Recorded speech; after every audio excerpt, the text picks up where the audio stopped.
She pointed, screamed, and dialed 911. Said a black man was breaking into a house. Claimed she feared for her life. That she had every right to be there. That she was living there legally. But what she didn't know, what no one could have imagined, was that the man she tried to criminalize wasn't just the owner of the house. He owned everything. What began as a routine call to the police turned into a national scandal. A tale of entitlement, obsession, and pure audacity, where the lines between justice and delusion collided in broad daylight. And the woman behind it all? A so-called pillar of the community, whose mask would soon fall in front of her entire neighborhood. Before we dive into this shocking true story of deception, power, and poetic justice, make sure to subscribe. If you enjoy real-life stories that expose the truth, hold people accountable, and flip the script in the most unexpected ways, this channel is for you. Now, let's begin. Darius Cole was 43 years old. A tech entrepreneur, self-made, and laser-focused. No trust fund. No investors.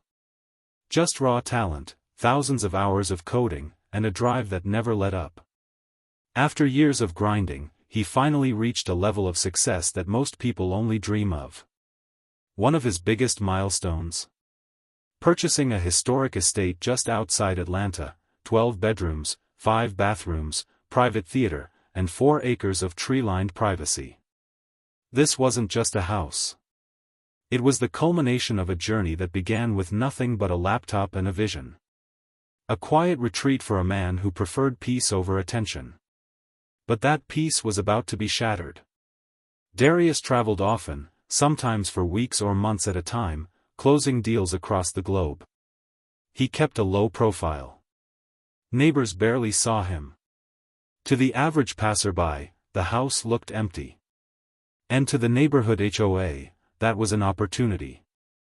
Especially to one person. Her name? Linda Mayer. 56. One of the founding members of the HOA board and a self-appointed community enforcer.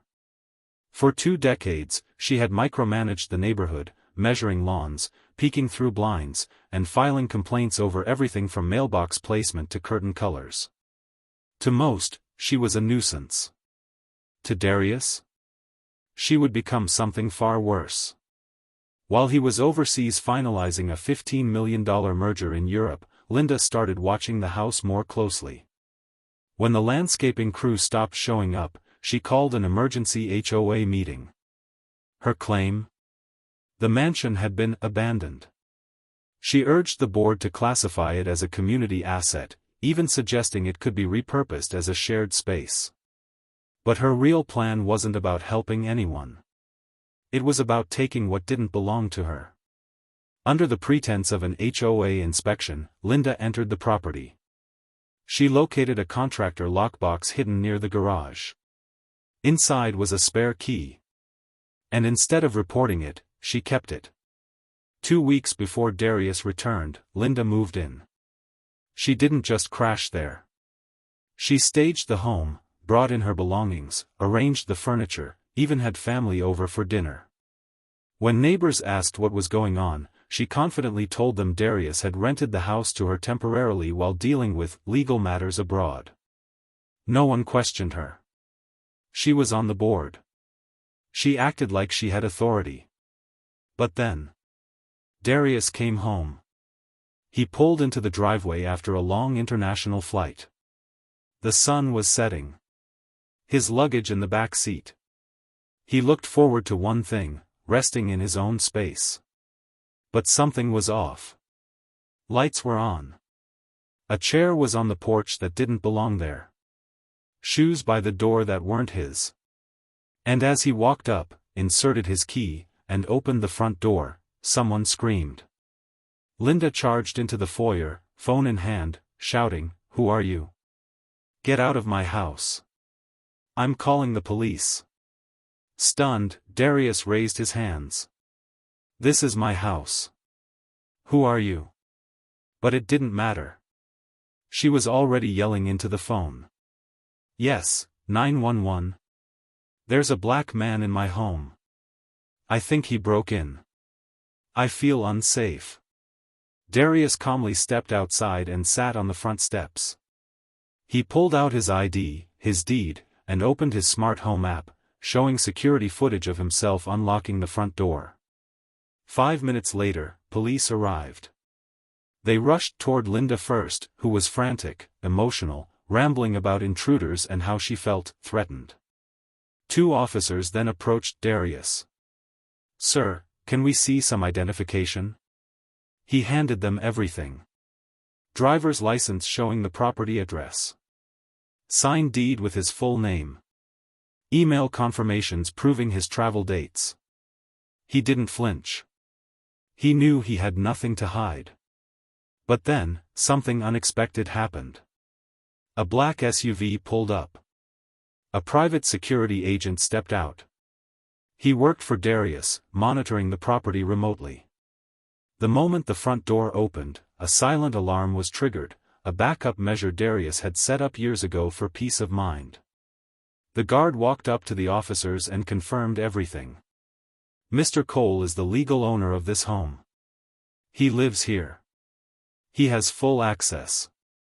The officers' expressions changed instantly. One turned to Linda. "Ma'am, do you have any documentation showing your legal right to occupy this property?" Her face drained of color. I'm on the HOA board," she stammered. "That doesn't count," the officer said firmly. "Do you have a lease? A contract? Anything at all?" She had nothing. Trying to recover, she shifted tactics. "I was just looking after the place. It's been empty for months. I was trying to protect the neighborhood." Darius spoke up, calm but sharp. "By moving in? Sleeping in my bed? Stocking my fridge?" The officers had heard enough. They escorted Linda off the property and issued a formal trespass warning. If she returned, she'd be arrested. Still, she resisted. "This is absurd. He's never even here. And that gives you the right to live here," the lead officer shot back. Neighbors gathered on the sidewalk. Some filmed with their phones. Others stared in disbelief. Whispers spread like wildfire. The woman they had trusted had lied. Boldly. Repeatedly. But for Darius, this wasn't about embarrassment. It was about accountability. The very next morning, he contacted his lawyer. Not for revenge, but for justice. And what they would uncover next would shake the entire neighborhood to its core. By the time the sun rose the next morning, the damage had already been done. The footage had spread among neighbors, the police report was filed, and Darius wasn't about to let what happened disappear quietly. This wasn't just a trespassing incident. This was a calculated act, an invasion of privacy, a fabrication of authority, and a blatant abuse of power. And it was time to hold someone accountable. Darius contacted his legal team that same day. They began preparing charges for unlawful entry, criminal trespassing, and property damage. But that was just the beginning. Darius wanted a restraining order to prevent Linda from ever setting foot near the property again. More importantly, he wanted answers. How had someone gotten away with living in his mansion, right under everyone's nose? What came next would expose an even deeper web of deception. Darius requested an audit of the HOA's financial records, focusing on any transactions linked to Linda. At first, his lawyer was told the information was private and not subject to external review. But Darius wasn't just any homeowner, he was prepared to take it to court. And he did.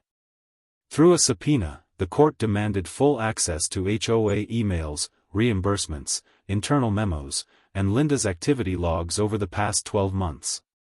What they found was staggering.